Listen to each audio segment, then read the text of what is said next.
Have you ever looked at the stock market and just felt a total disconnect from the economy you see every day? One seems to be rocketing to the moon, while the other feels kind of stuck on the ground. Well, today, we're going to dig into the powerful and often invisible force behind that feeling. It's called financialization. Let's break down what's really going on here. All right, here's our game plan. First, we're going to tackle the great disconnect, how finance basically got a new job description. Then, you're going to meet the corporate zombies that this system helped create.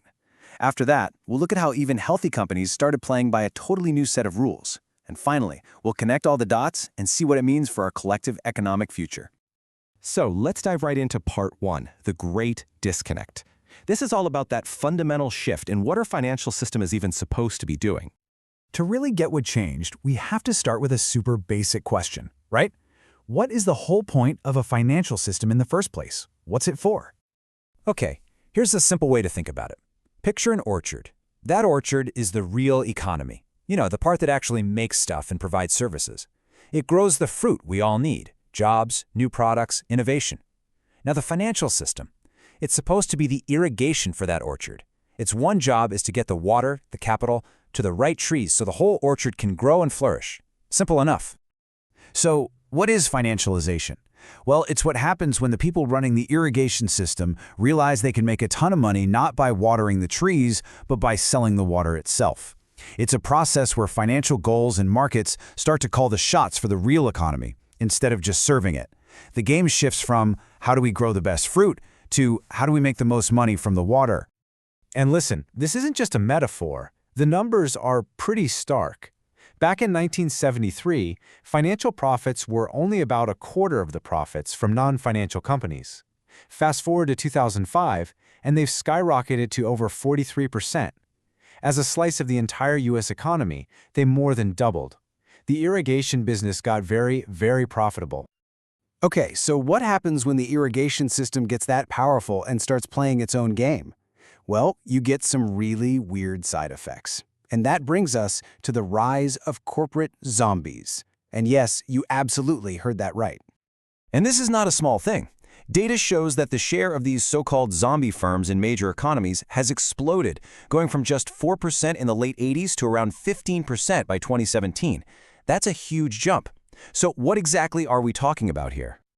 A zombie firm is pretty much what it sounds like. It's a company that, by all normal measures, should probably be out of business. It's stuck, it's not making enough money to grow or invest, and it can't even cover the interest payments on the loans it already has.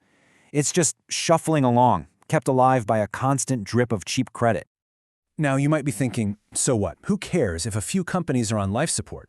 Well, it actually has this damaging effect on the whole orchard. These zombie firms are less productive, they invest less in the future, they tie up money and talented people that could be going to healthier, more innovative companies.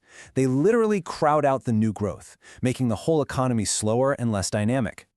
And that brings us to a really big knowledge gap. It's a perfectly logical question.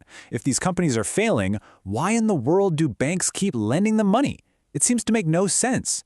But the reality is, it's often easier for a bank to just keep the loan going, lend just enough for the zombie to pay the interest, than it is to admit the original loan was a bad bet and take a huge loss on their books. So this new environment didn't just create zombies, it also changed the way even healthy companies behave. It was like they got a completely new corporate playbook. And this slide really shows the core of that shift. The old playbook, it was simple. You use your profits to invest back into the company. Better equipment, new research, your workers. The new playbook, though, it's all about using profits and sometimes even taking on new debt just to funnel cash back to your shareholders through things like stock buybacks. This quote from American Compass it hits the nail on the head. It really captures this change. The main goal shifted from creating long-term value to just extracting immediate cash. Companies started acting less like workshops and more like ATMs for Wall Street. And this is where things get really, really weird. It completely flips our whole idea of what the stock market is for. We think companies sell stock to raise money to grow, right? Well, since the 1980s, the opposite has been true. Corporations have actually spent more money buying back their own shares than they've raised by selling new ones. So the market has become a net drain on these companies, not a source of cash. And here's where all of this really hits home for a lot of people. For a long time, as workers got more productive, their pay went up right along with it. Made sense. But look at this chart. Sometime around 1979, that link just broke. Productivity, the value created for every hour of work, kept climbing dramatically. But worker pay, it went nearly flat in comparison. All the gains from that growth had to go somewhere else. Okay, so let's pull all this together in our last section. What does a system that's focused on financial extraction, that creates corporate zombies, and that runs on massive amounts of debt, what does that actually mean for our future? Let's talk about the fuel for this whole engine, debt. To really get the scale of the change, let's just set a baseline. Back in 1973, the total amount of debt in the U.S. was about 140% of our entire economic output for the year. Okay, now watch this. By 2005, that number had absolutely exploded to more than 328%. Our economy became way more reliant on borrowing just to keep the whole thing growing. So who took on all this new debt? Well, a massive part of that increase came from households. Our share of the total debt jumped from about a third of the pie to nearly 44%. As wages stayed flat, a lot of people turned to credit cards and mortgages just to fill in the gaps. So, understandably, this has led a lot of economists to ask if we can maybe rewire the system. Some of the big ideas being floated are things like restoring more policy control over financial markets, changing corporate rules so they focus on long-term health instead of short-term stock prices, and maybe even using tax policy to reward productive investment instead of speculation. And that leads us to our final knowledge gap. I mean, it's one thing to say we need better rules, but it's way harder to actually design them. What specific policies could actually shift trillions of dollars away from short-term bets and back into long-term real-world investments without messing something else up?